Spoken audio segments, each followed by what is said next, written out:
Hey, what's up, colleagues? During this crisis, the one thing that's really kept me pretty sane and grounded is exercise. I've had to adjust and really keep a routine in order to keep my mind straight. Speaking of keeping my mind straight, I enjoy running very much simply because it allows my thoughts to become very clear.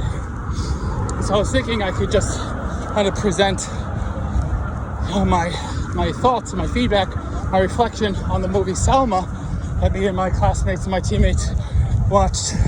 And particularly, I wanted to discuss the implications and applications. So quick background, Selma revolves around the Civil Rights Movement, the Voting Rights Act of 1964, post-Reconstruction in Jim Crow South, voting restrictions that African Americans faced during the time. But essentially, really what it comes down to is leadership and decisions. Several characters throughout the film need to make decisions and they need to employ and execute leadership. And what I was thinking about in terms of the implications is that, as leaders, we in fact need to make decisions very quickly. Sometimes quickly, sometimes slowly. But we can't stall. There were certain points in the film where it seemed as if Martin Luther King or John Lewis or President Johnson were stalling, particularly President Johnson. And that stalling is a sign, I don't know if the right word is weakness, but it's a sign of poor leadership. It's a sign of indecision. And I know that that's something that I kind of struggle with myself. So I think one of the big implications that I took away as a leader is making decisions. The other implication is that no one throughout the film, King, Lewis, Johnson, no one makes a decision in a vacuum. Everyone has advisors. So I think that, whether we become APs first or whether we go straight to principals or eventually to principals, or even now as teacher leaders, we need to have advisors. We need to quickly consult with our consultation members, people who we trust, people who we don't trust sometimes. We need to take into account the decisions, the thoughts, the ideas, the opinions of others. So those are two implications that I came away with during that film. Some of the actionable trends that I really think about is, of course, surrounding yourself with people who you trust. Sometimes people who, now I wouldn't necessarily say mistrust, but people whose opinions are different from yours, but you still value them. For example, there was a conflict between the Martin Luther King contingent and the SNCC contingent, Student Nonviolent, I forget right now, coordinating committee.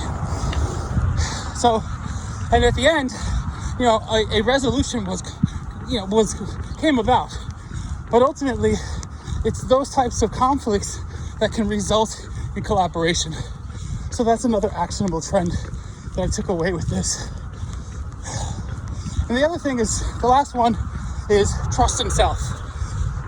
I don't know if I've ever mentioned this in class before, but in my first year of teaching, I certainly experienced what one would call a crisis of confidence. I basically was like hiding from students. I was a pull-out sets teacher, and I just was like do anything I could do to like not pull students out of class. I'd go into classes, etc.